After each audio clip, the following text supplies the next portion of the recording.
இப்போ நம்ம திருநங்கை எடுத்துக்கிட்டாலே அவங்க வந்து பாலியல் தொழில் செய்பவர்கள், பிச்சை எடுப்பவர்கள் அப்படின்னு ஒரு தவறான கண்ணோட்டம் இன்னைக்கும் சமுதாயத்துல இருந்துட்டு இருக்கு. இப்பயுமே நான் வந்து ஒரு ஸ்கூலுக்கு நான் உள்ளுக்க போகும்பொழுது, அங்க பலதரப்பட்ட அ இது இருக்கு. என்னன்னா, இப்போ திருநங்கை வந்து ஆசிரியரா இருக்காங்க. அதனால அவங்க மாணவர்கள் பாதிக்கப்படுவாங்களோ, இல்ல திருநங்கை வந்து ஆசிரியரா பாடம் எடுக்கிறனால மாணவர்களும் திருநங்கையா மாறிடுவாங்களோ அப்படின்ற ஒரு எண்ணம் இருக்கு. அது மாரி நான் பல பள்ளிக்கூடங்கள்ல நான் நிராகரிக்கப்பட்டிருக்கிறேன் நான் இந்த மாரி. ஆனாலும் எனக்கு வந்து நான் படித்த பள்ளியிலேயே வந்து எனக்கு ஒரு அதுக்கான என்னுடைய தகுதிய பார்த்து எனக்கு இங்க குடுத்திருக்கிறது ரொம்ப பெரிய விஷயம். திருநங்கைகளோட அது பழகுனா அவங்களா மாறிடுவோமா? அவங்களா மாறினா என்ன தப்பு? அதுவும் இல்லாமல் அவங்க திருநங்கைகளோட பழகுறதுனால அவங்களா மாறதுக்கான வாய்ப்புகள் இல்லை. அது வேறு விஷயம். அதுவும் இல்லாமல் அந்த மாதிரி நம்ம நினைக்கிறோம் அப்படின்னா நம்மளுடைய எண்ணங்களும் சரியில்லை, நம்மளுடைய அறிவே வளரலைன்னு அர்த்தம். அறிவே இல்லைன்னு அர்த்தம். இதில் என்ன இருக்குது? நம்ம வந்து அது என்ன சொல்லி புரிய வைக்கிறேன்னு தெரியல.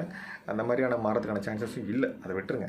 இன்னொரு விஷயம் என்னென்னா, என்னை வந்து ஒரே ஒருத்தர் நிராகரிக்கிறார் அப்படின்னா நான் வந்து சங்கடப்படுவேன்.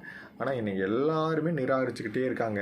நான் படிக்க போகிற இடத்துல, நான் வேலைக்கு போகிற இடத்துல, நான் என்ன முயற்சி எடுத்தாலும் என்னை நிராகரிச்சுக்கிட்டே இருக்காங்க, என்னை உருவகேலி பண்ணுறாங்க அப்படின்னா என்னோடய மனநிலை எப்படி இருக்கும்? நொடிஞ்சிருவேன், உட்காந்துருவேன். ஆனால் அந்த இடத்துல என்ன நிராகரித்தாலும் பரவாயில்ல, நான் வாழ முயற்சி பண்ணுறேன்னு சொல்லி முயற்சி பண்ணி ஏதோ ஒரு வேலைக்கு ஏதோ ஒரு பண்ணிக்கிட்டு இருக்காங்க பார்த்தீங்களா?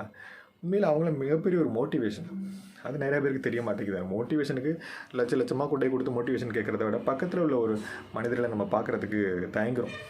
அவங்களுடைய மோட்டிவேஷன், அவங்களுடைய வாழ்க்கையை நம்ம நினச்சி பார்க்க மாட்டேங்கிறோம்.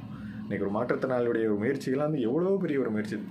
அதேமாதிரி ஒரு திருநங்கை வந்து இந்தளவுக்கு முயற்சி பண்ணி மேலே போகிறாங்க அப்படின்னா அது சாதாரண விஷயம் கிடையாது. மிகப்பெரிய ஒரு மோட்டிவேஷன். இதை விடலாம் ஒரு மோட்டிவேஷன் இருக்க முடியும் உலகத்தில். அட போங்கடா நீங்களும் உங்கள் உலகமும்.